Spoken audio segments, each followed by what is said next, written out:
Assalamualaikum warahmatullahi wabarakatuh. Salam sejahtera bagi kita semua. Perkenalkan, nama saya Khairun Amalia, Sarjana Ekonomi, Magister Manajemen. Saya adalah dosen tetap pada program studi Manajemen Retail Fakultas Ekonomi dan Bisnis Universitas Taman Siswa Padang. Dalam kesempatan ini saya ingin menyampaikan pernyataan diri dalam unjuk kerja Tridharma Perguruan Tinggi PDD UKT-PT, khususnya pada bidang pengajaran pada salah satu mata kuliah yang saya ampu, yaitu anggaran perusahaan. Mata kuliah ini merupakan mata kuliah wajib pada program studi dengan bobot 3 SKS yang diberikan kepada mahasiswa semester 4. Mata kuliah ini merupakan mata kuliah yang sesuai dengan bidang keilmuan saya, yaitu manajemen. Pendekatan pembelajaran yang saya terapkan pada mata kuliah ini adalah pendekatan DIE, yaitu Delivery, Interaction, dan Assessment, yang merupakan strategi pembelajaran terpadu untuk menciptakan proses belajar yang aktif, interaktif, dan berorientasi pada capaian pembelajaran mahasiswa. Delivery merupakan teknik penyampaian materi ajar. Dalam proses ini saya menyampaikan materi dengan ceramah interaktif yang dibantu dengan media pembelajaran seperti PowerPoint. Interaction yaitu proses membangun interaksi antara dosen dan mahasiswa maupun antar mahasiswa dalam kegiatan pembelajaran. Interaksi yang saya lakukan dalam proses pembelajaran berupa diskusi kelompok, tanya jawab aktif, serta pembelajaran berbasis case study. Melalui pendekatan ini, saya mendorong mahasiswa untuk berpikir kritis, kreatif, dan mampu memecahkan masalah yang relevan pada bidang ilmu anggaran perusahaan. Assessment adalah proses penilaian terhadap pencapaian belajar mahasiswa. Penilaian yang saya lakukan pada pembelajaran ini melalui kuis, tugas individu, kelompok, presentasi, serta ujian tengah dan ujian akhir semester. Cakupan RPS, identitas mata kuliah. Mata kuliah anggaran perusahaan dengan kode RTL 2214 merupakan mata kuliah wajib prodi dengan bobot 3 SKS. Mata kuliah ini merupakan mata kuliah yang berkaitan dengan anggaran perusahaan yang membahas mengenai pertama, gambaran umum tentang budget, yang kedua, forecasting budget, budget unit yang akan diproduksi, budget bahan mentah, budget upah tenaga kerja langsung, budget biaya pabrik tidak langsung, budget biaya administrasi, budget biaya penjualan, budget variable budget, budget piutang, budget persediaan, budget perubahan aktiva tetap, budget hutang, dan anggaran keuangan atau anggaran neraca. Capaian pembelajaran prodi yang dibebankan pada mata kuliah ini. Pertama, mahasiswa mampu menampilkan sikap bertanggung jawab atas pekerjaan di bidang keahliannya secara mandiri. Yang kedua, mahasiswa mampu menguasai konsep teori ilmu manajemen retail. Yang ketiga, mahasiswa mampu bertanggung jawab terhadap pencapaian hasil kelompok dan evaluasi kerja. Yang keempat, mahasiswa mampu mengevaluasi diri kelompok kerja yang berada di bawah tanggung jawabnya secara mandiri. Yang kelima, mahasiswa memiliki keahlian dalam mengambil keputusan manajerial dalam berbagai tipe organisasi. Selanjutnya, memiliki keahlian dan menyusun laporan perencanaan dalam laporan budget. Capaian pembelajaran mata kuliah meliputi 1. Mahasiswa mampu menjelaskan konsep-konsep kunci dalam anggaran perusahaan. Yang kedua, mahasiswa mampu mengintegrasikan konsep teoritis anggaran perusahaan ke dalam aspek operasi bisnis. Yang ketiga, mahasiswa mampu melakukan teknik peramalan atau forecasting. Yang keempat, mahasiswa mampu menyelesaikan masalah-masalah yang berkaitan dengan anggaran perusahaan. Yang kelima, mahasiswa mampu menyusun dokumen perencanaan dengan berbagai jenis laporan, yaitu laporan anggaran perusahaan. Sistem penilaian, yang pertama, UTS dengan bobot 30%, yang kedua, UAS dengan bobot 30%, yang ketiga, tugas dengan bobot 20%, yang keempat, kehadiran dengan bobot 10%, dan yang kelima, partisipasi dengan bobot 10%.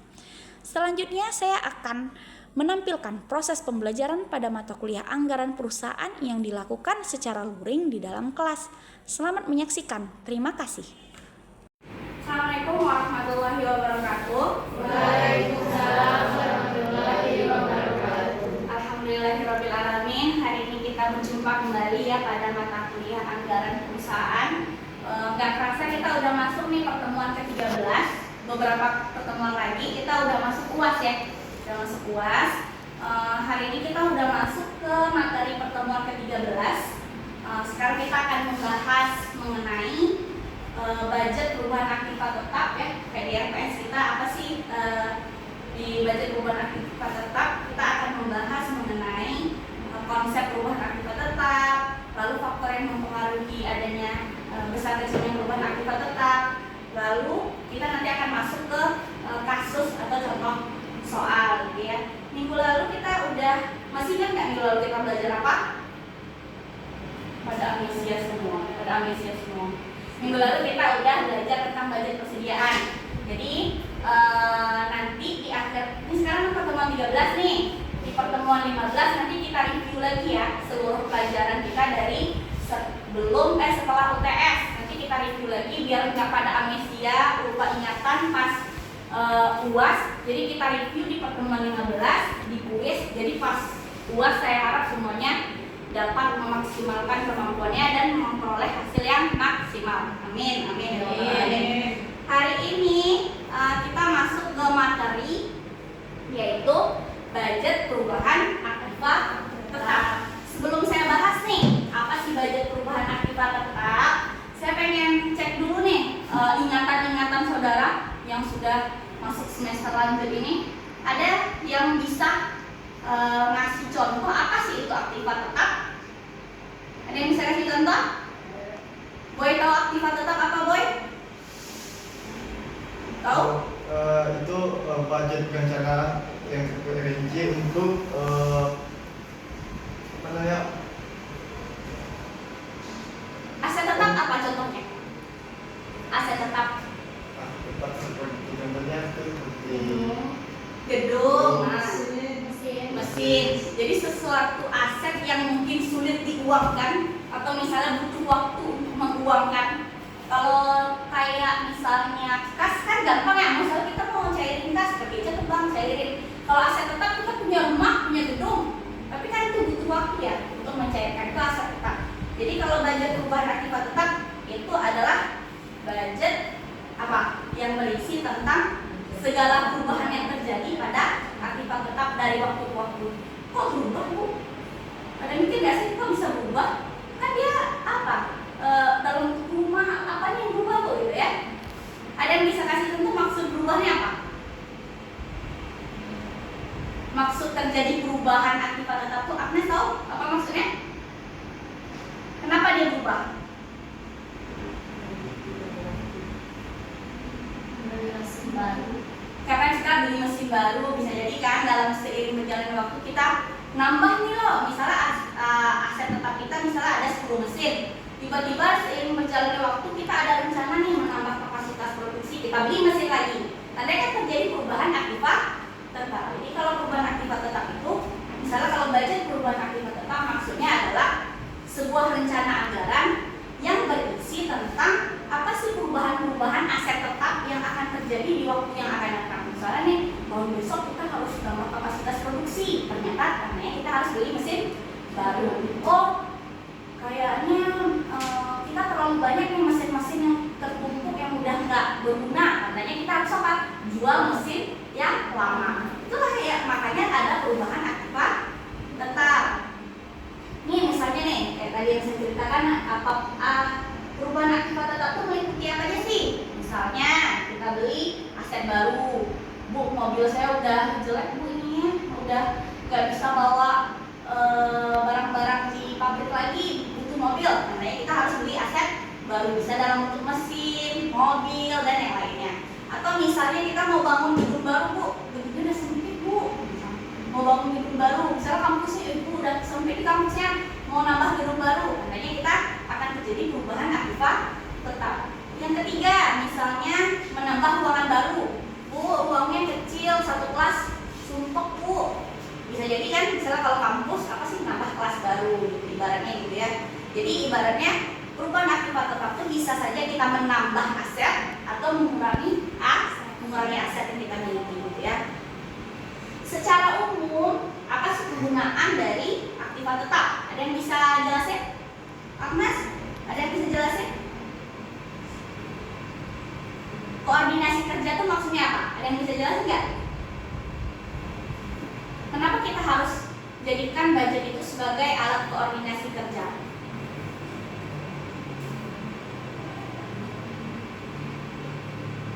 Pada lupa.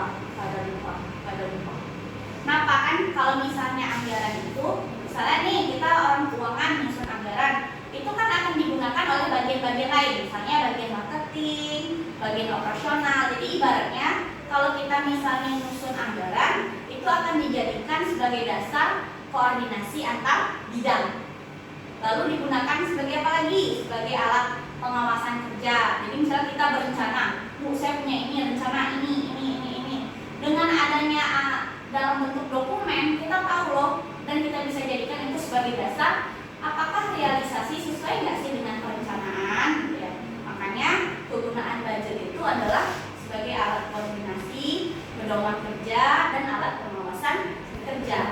Secara umum, secara khusus katanya sebagai dasar penyusunan budget kas. Ya iyalah, kalau kita menjual barang, lalu membeli barang, itu akan terjadi perubahan kas nggak? Iya kan? Misalnya kita jual, ibaratnya kita punya mesinnya kita jual.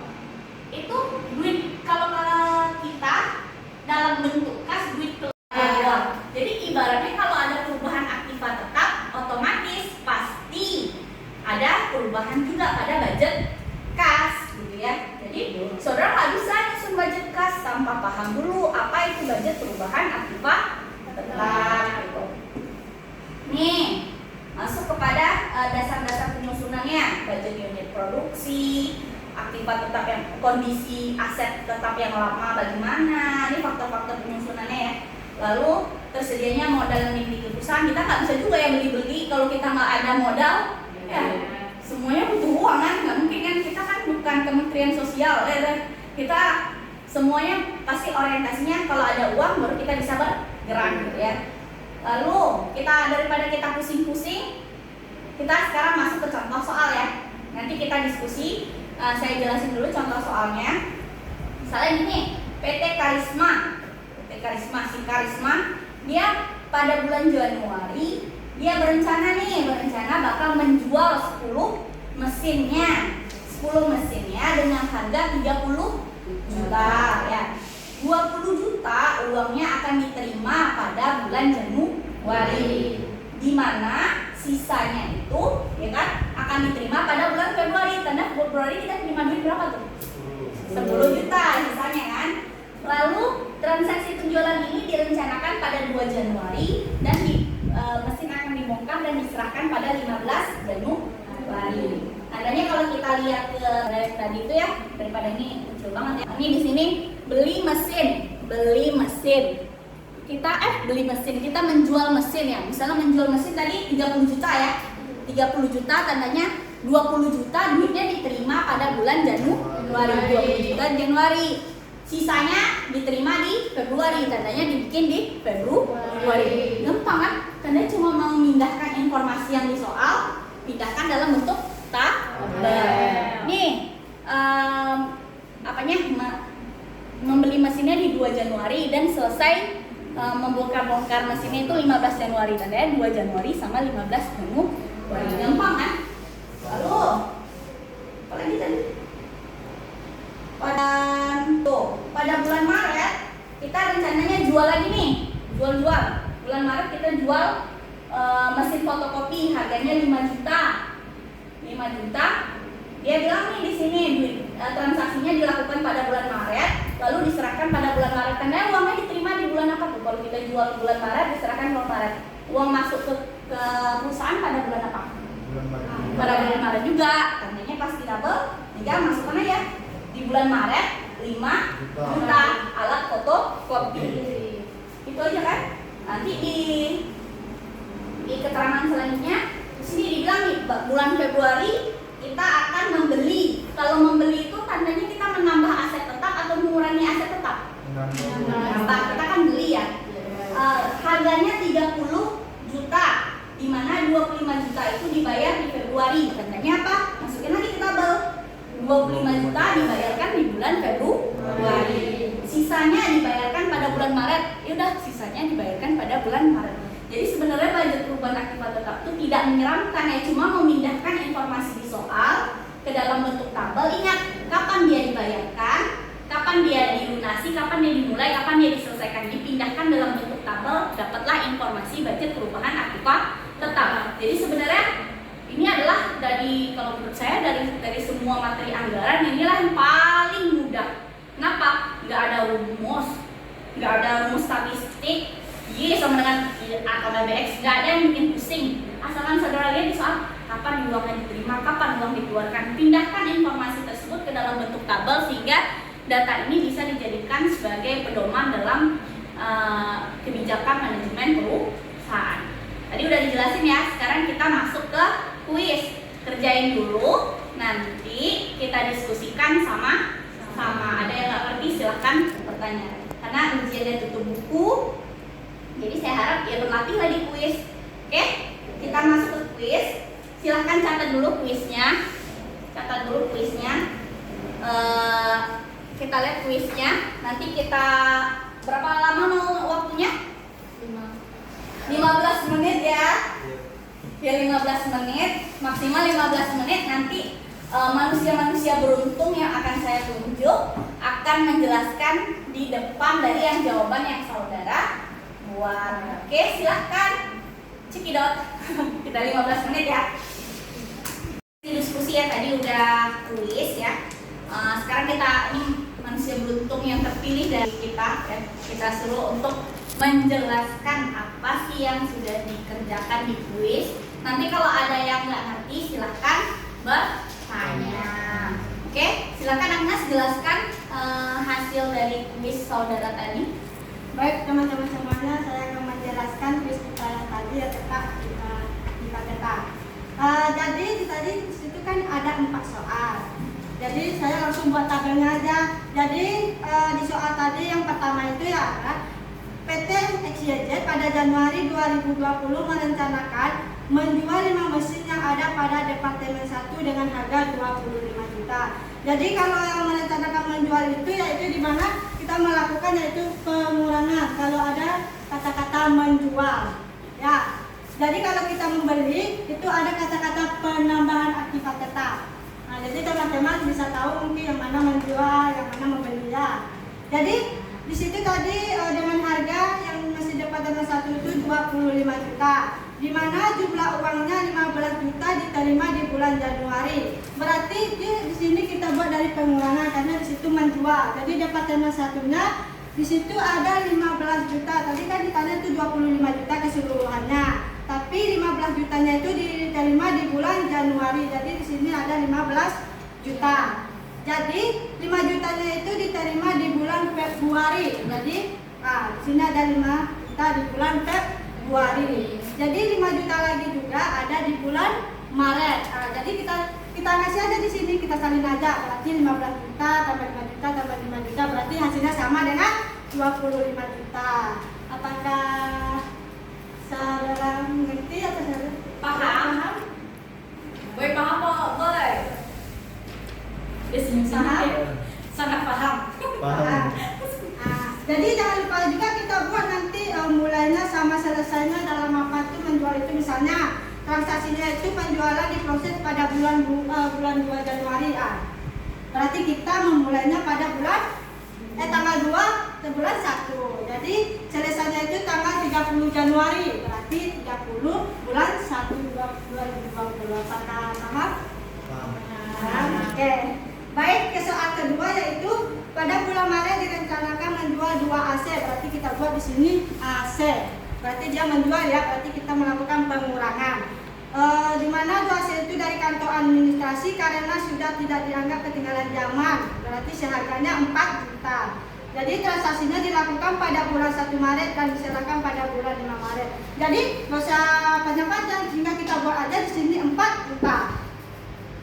Ini bulan Maret. Nah, jangan lupa buat tanggalnya juga, mulainya dan selesainya. Apakah paham? Pada Jadi semua, Masya Allah. Jadi jumlahnya sehingga kita jumlahin aja dari sini 15 juta, 5 juta, ini tambah ini 9 juta. Nah, lanjut. Yang ketiga yaitu pada bulan Februari direncanakan membeli berarti kita melakukan penambahan akibat tetap. Itu dimana kita membeli 3 mesin untuk Departemen 1 seharga 21 juta. Dimana 10 jutanya itu dibayar pada bulan Februari, berarti 10 jutanya kita taruh di sini seharga di bulan Februari. Jadi dan juga 6 jutanya itu pada bulan Maret. Nah, kita buat juga pada bulan Maret 6 juta. Nah, sisanya itu dibayar pada bulan April, berarti berapa sisanya itu? 21 juta. Berarti 5 juta. Nah, kita bulan di bulan April 5 juta berarti sisanya. Jangan lupa buat transaksinya. Lanjut juga yang kedua, begitu juga yang keempat tuh yaitu pada bulan April direncanakan penambahan bangunan untuk kegiatan produksi dengan biaya 10 juta. Pembangunan ini direncanakan pada 1 April dan berakhir tanggal 25 April. Jadi kita masukkan aja 10 juta di sini. Jangan lupa buat transaksi. Jadi tinggal tambah aja 10 juta, 6 juta dan 15 juta. Apakah teman-teman paham? Ada yang mau nanya tuh, ada yang mau nanya di sudut-sudut. Baik, saya akan bertanya. Ini kenapa di tabel penambahan dulu baru pengurangan, tapi di soalnya pengurangan dulu baru penambahan? Itu apakah tidak ada kendala masalah atau sama aja? Sama aja. Kalau itu sama aja sih sebenarnya, mau buat pengurangan mau buat penambahan asalkan apanya itu jangan berbeda nanti ininya. Nanti penambahan kamu buat pengurangan di sini. Nanti kamu buat penambahan kamu buat pengurangan di bawah. Nanti hasilnya nggak sama. Apakah saudari boleh paham? Paham, baik, terima kasih. Senang banget saya ini punya asdos sekarang nih, Masya Allah. Alhamdulillah. Paham ya? Masalahnya mau di depannya penambahan, mau pengurangan nggak masalah. Yang penting informasinya nggak ketukar. Kalau kita beli, tandanya kita menambah aset. Kalau kita menjual, kita mengurangi aset. Yang pentingnya itu yang nggak boleh kebalik. Oke? Sampai di sini paham? Kasih tepuk tangan dulu untuk Agnes. Nanti nih calon-calon dosen masa depan nih, Insya Allah. Oke, kita udah berakhir ya di materi ini, udah selesai. Saya harap semuanya bisa mengerti. Nanti kalau ada yang nggak paham silahkan berdiskusi dengan teman. Kita insya Allah di pertemuan 15 kita akan ada kuis mereview dari segala pertemuan kita dari setelah UTS. Minggu depan kita akan masih ada satu materi lagi ya, yaitu mengenai budget kas dan menyusun neraca ya. Nanti budget kasnya itu silakan baca dulu buku referensinya. Nanti kita akan sesi tanya jawab di awal perkuliahan. Saya cek isi kepalanya apakah sudah membaca mengenai budget kas dengan kuis-kuis lisan yang sangat menyenangkan. Oke ya, sampai ada yang mau nanya? Nggak ada ya, pada mau pulang semua. Oke, sampai bertemu di minggu depan. Semoga kita masih diberikan Allah kesehatan. Ketemu lagi di minggu depan. Assalamualaikum warahmatullahi wabarakatuh.